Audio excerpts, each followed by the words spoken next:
Great Monday morning to all of you. Thank you for joining me. I am James Detroit.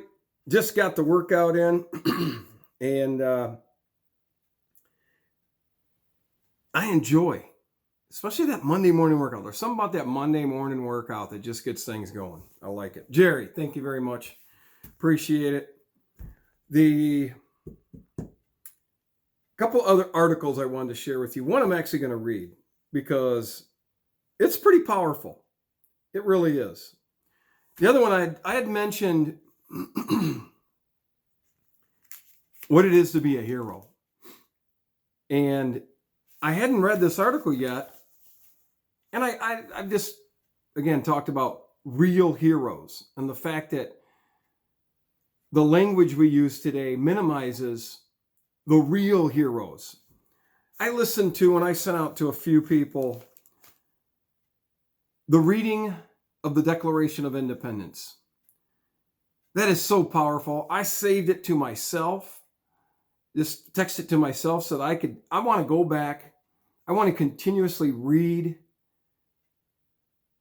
the Declaration of Independence and to understand when Paul Harvey, I sent that out as well, Paul Harvey breaks down that they risked everything and they gave their solemn oath, their honor.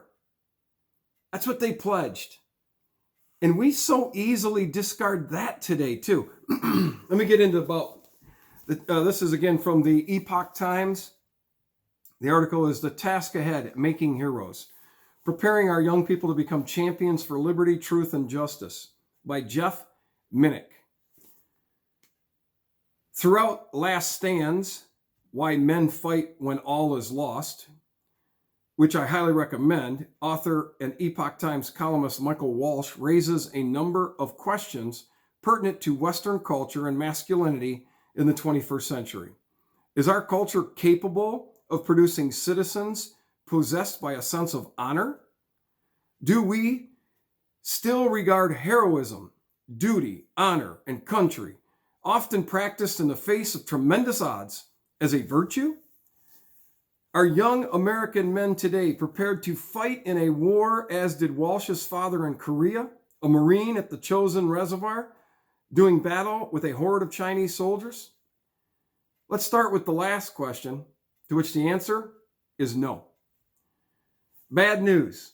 3 years ago, the Heritage Foundation examined a Pentagon report stating that 71% of Americans between the ages of 17 and 24 were ineligible to serve our military, even if they wish to do so. That figure includes both males and females. Many of our young people either lack the high school diploma required by military or else cannot even pass the basic tests required to join the armed forces. Their failure reflects the failure of our schools to educate students even in the basics of math, reading, writing, and critical thinking. Others fail to qualify for military service because they have criminal records. According to a report that included in the Heritage Foundation article, nearly 10% of applicants missed the mark because of crimes committed, and that figure is based on information already 11 years old. Issues of health, especially obesity, are also impediments to enlisting in military service. Every year, the armed forces reject many prospective recruits because of their weight, and as the report states, that problem is only getting worse. In contrast, Audie Murphy, World War II's most decorated combat soldier, had to gain weight to enlist in the Army. Though not listed in the report as a major factor in declining enlistments, we may also surmise drug abuse would bar some applicants from putting on a uniform and standing to post. More bad news. And now your young people have endured a year of school shutdowns, restrictions on participation in sports, and in many cases, confinement to their homes. As a result, many of them have fallen behind in their education. Doubtless, too, students have gained weight as a result of sports cancellations at this time. The article goes on to explain some things. Two points. Audie Murphy. Do you know who Audie Murphy is? Have you ever watched an Audie Murphy Western or military movie? Audie Murphy was not only a World War II veteran, a hero. Read that guy's bio. That's a hero. And died way too young. Way too young. I want to say he died in the early 70s. I mean, just way too young. And in that article also talked about Walsh's father, a Marine in the Chosin Reservoir. Have you ever read the details on the Korean War? Now, I'm not saying I necessarily agree with the Korean War, although we have a great ally in South Korea, and I do not agree with the dictatorship and the way they run things on the other side of that wall that we obviously can protect no problem in a place not even close to us. But that Chosin Reservoir, and the odds that were faced at that time, it was an ebb and flow of successes and failures, and it was pretty horrific. When they again, that's one of those times in battle where they're stacking bodies like wood, the dead. So when I hear about all of these things, and I start to hear about how the reefer trailers at hospitals were not really full of dead bodies because they didn't have any place to take them but the coroners, and then I hear about the underreported, the intentional disinformation, misinformation, these two words have become so popular lately, by California, New York, and Michigan with the deaths in the nursing homes, and why they ever made it to where people had to come, especially in New York. We provided, as a nation, from the White House Coronavirus Task Force, we provided the naval ships, we provided the makeshift hospitals, all of this was created. Huge sums of money so that it didn't have to happen this way. And then the doctors that continue to speak out about hydroxychloroquine, and there's another, I need to commit to memory the name, but they've been testifying in Congress, in front of the Senate in this past year, that nobody even needs to die from this.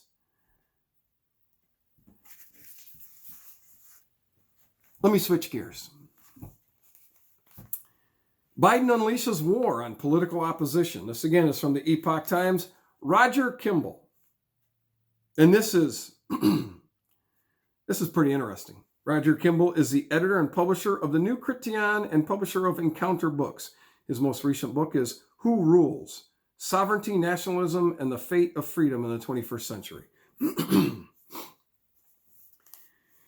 Here we go. We've been hearing a lot about the Biden administration's planned domestic war on terror, or perhaps it's really a war on domestic terror. Cynics, that would be dogs like me, say that what we are really seeing is a war on political opposition.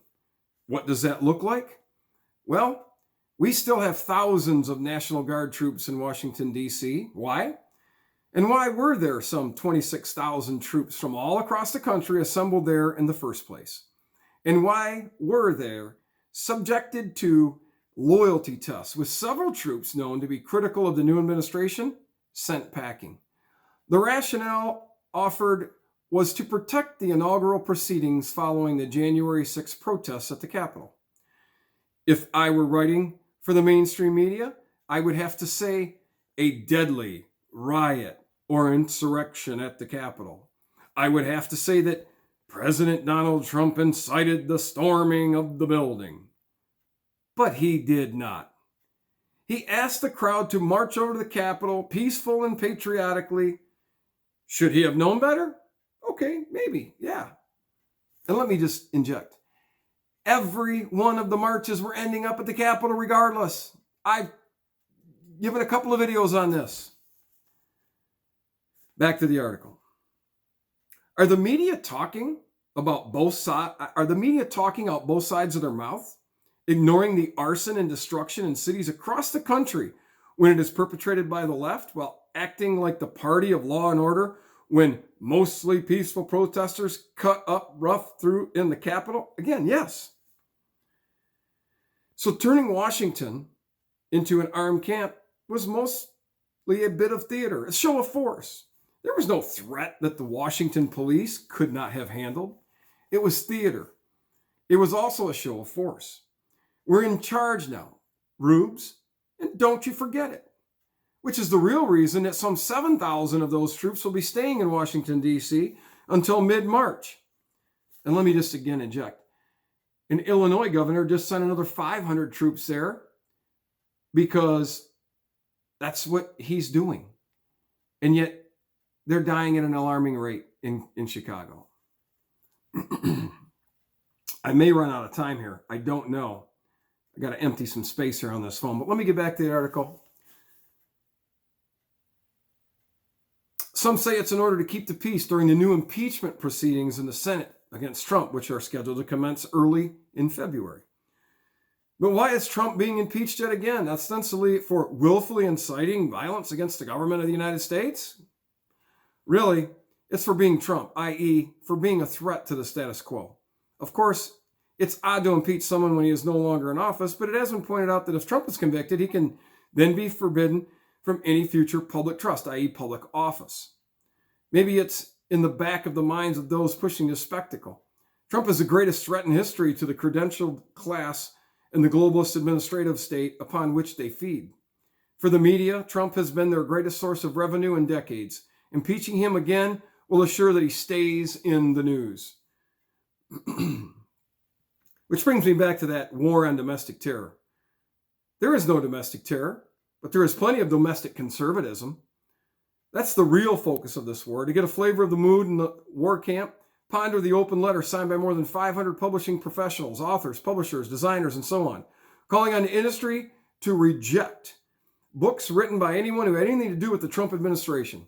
They pledge to do whatever is in their power to stop enriching the monsters among us. Here's their problem. There are approximately 75 million people or more who voted for Trump.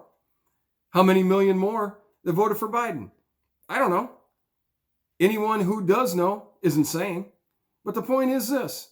The activist left, that would be the people who are burning the cities this past summer, the people who installed Biden and Kamala Harris in office, the people who formulated the Green New Deal and its attendant craziness, think they can demonize half the country with no consequences for themselves.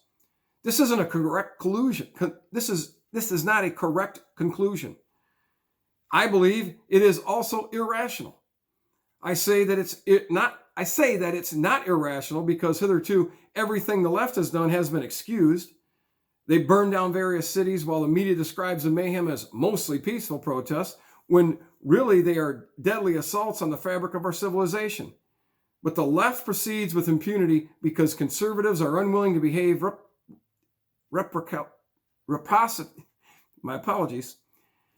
in reciprocating and treat the left with the no-holds-barred contempt that it also has been part of the left's playbook.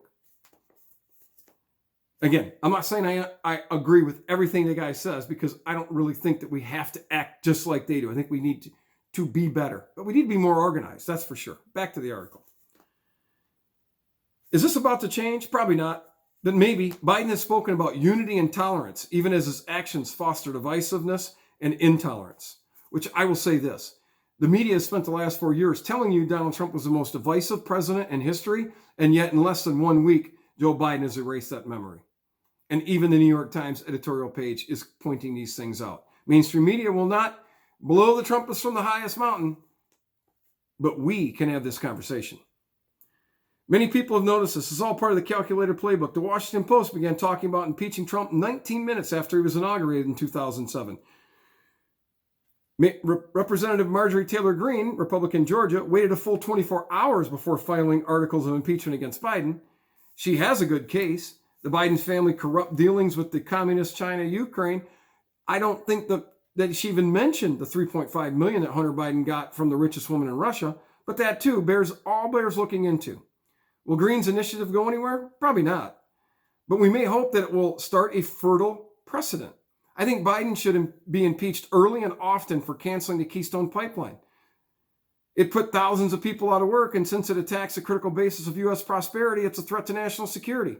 It also gives effective aid and comfort to America's enemies, above all to Iran, China, and Russia. And let me just say, The 11,000 jobs that are lost initially by the canceling of the Keystone XL pipeline is only the beginning. Most people that have actually researched this are saying somewhere just below or just north of 1 million jobs will be lost within the next 6 months. And I will do a video on I Am Just a Pencil. And it will surmise for all exactly why the cancellation of those 11,000 jobs will be 100-fold impact on our economy. Back to the article.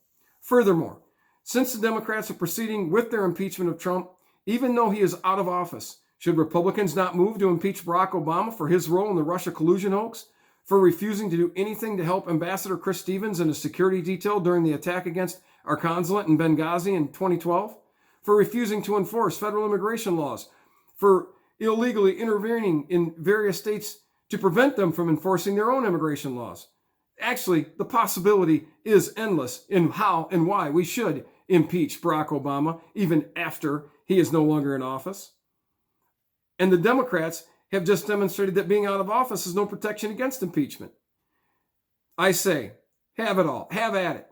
It's a slightly updated version of the golden rule. Quote, do unto others as they have done unto you. It's the only way to keep the bullies in line. End quote. Again, not saying that's what we should do, but I do believe that Roger Kimball brings some very interesting points to the public square. Let's continue to have conversations. Let's continue to have conversations that are fact-based and that it ignites, it stimulates conversations that maybe you wouldn't have had otherwise. We are responsible for turning this country around. Donald Trump is simply one of the catalysts in this enlightenment movement, this revolution that's taking place. What's going on with Wall Street, what's going on with GameStop, what's going on, I think if they are able to pull this off, they, us, you, me, all of us should get on board with this. Let's take the silver shorts and let's destroy them. Let's buy silver up to $1,000 an ounce. Let's do that. If you see silver above $500 an ounce, it's only because we became organized and we did this. And why shouldn't it? Again, if silver's $500 an ounce, I'm sure gold's closer to $5,000 an ounce. We can be a part of this. We need to be more organized, and it starts with conversation. The James Detroit website is coming. We're having a meeting tomorrow. I look forward to steering you there. I don't know that I'll ever leave YouTube. This cannot become an echo chamber for the radical progressive left. I am James Detroit. I hope you have found value in this time. And for now, I'm out.